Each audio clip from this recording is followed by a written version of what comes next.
two of them on the opposite side here. The story of ALVO goes all the way back to 2017 when this CG trailer debuted on the official PlayStation YouTube channel. It was heralded by shooter fans as the next big thing, and that was before we ever saw even a single second of gameplay. It just goes to show you how desperate we were, and still are now, 4 years later, for modern military shooters in VR. And so now that it's finally here, you've got to ask, does ALVO have what it takes to become our next big multiplayer obsession? Yeah, I'm trying to find out where this VR Slate is camping. Motherfucker.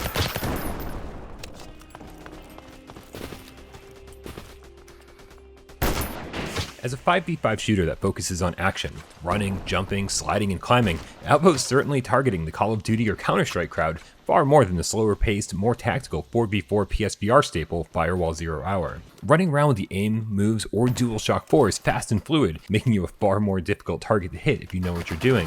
And the mobility here allows for infinitely more verticality in the levels, which is kind of awesome. Jumping up on boxes to reach different platforms, or the risk-reward of putting yourself out there in plain view to climb the long ladder up a sniper tower is the kind of gameplay diversity the genre needs. And despite what might sound like an insistence on my part that this is a run and gun shooter, all of the modes are as tactical as you and your team choose to make them. Opting to take cover with sniper rifles, calling out enemy locations, laying prone, peering around corners, and being patient tends to yield a much more impressive KD ratio than running in guns blazing.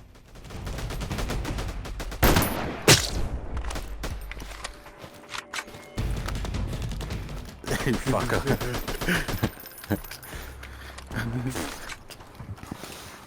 ALVO's launching with 3 game modes, Free-for-All, Team Deathmatch, and Search and Destroy. One of the early promises the ALVO team made was that you won't ever be sitting in the lobbies staring at a wall waiting for a game to start.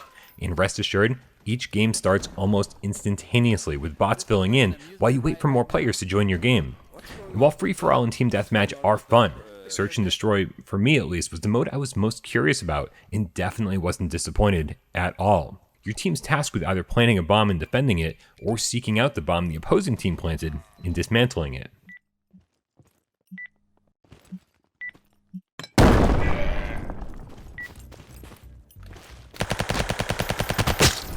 There won't be any major surprises here when it comes to your loadout. Handguns, machine guns, shotguns, and sniper rifles make up the majority of your arsenal, and each has the option for 2 attachments, specifically laser sights or scopes that work exactly how you'd want them to. The 5 maps here, while few in number, are pretty big and diverse. Most of them have tunnels connecting different areas of the map, dangerous intersections, tight corridors, and big wide open spaces.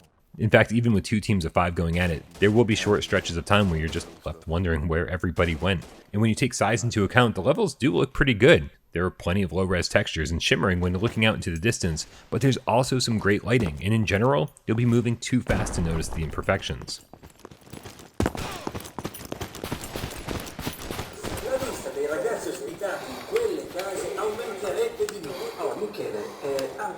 Because when it comes down to it, ALVO is all about the action, and here's where it's tough to fault the game for much.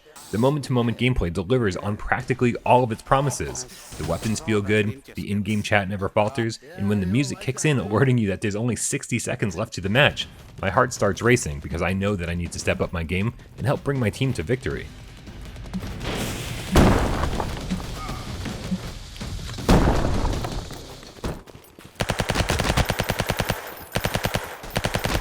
I guess the major problem at this point is essentially the $40 price tag. Premium PSVR games, Blood and Truth, Astrobot, Firewall, Saints and Sinners, all of them launched at $40 and set expectations for that price point. ALVO feels like it's still in early access, which isn't a bad thing, but there's an overall level of polish that just isn't quite there yet.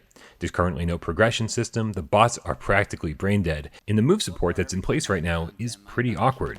There are big plans for ALVO in the future, everything from dual wielding with the moves, a zombie mode, more maps, more weapons, private lobbies, etc. But those things are currently not in the game, and it feels like we're already being asked to pay for them. Oh, I saw you once, but...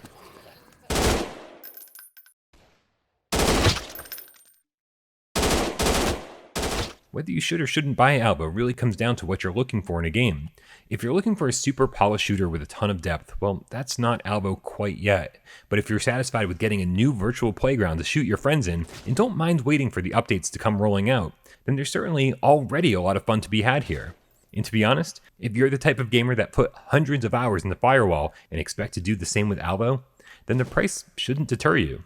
I've been having an absolute blast. I've already poured a ton of time into the final release, and I don't expect that to stop anytime soon. You know, yeah, he's cool, man. Sounds like a nice guy. Yeah. Oh shit, Casper got me.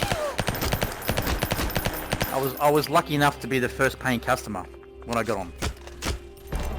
Yeah. So you. Oh. Hey. Still searching. Fucking game cap shit.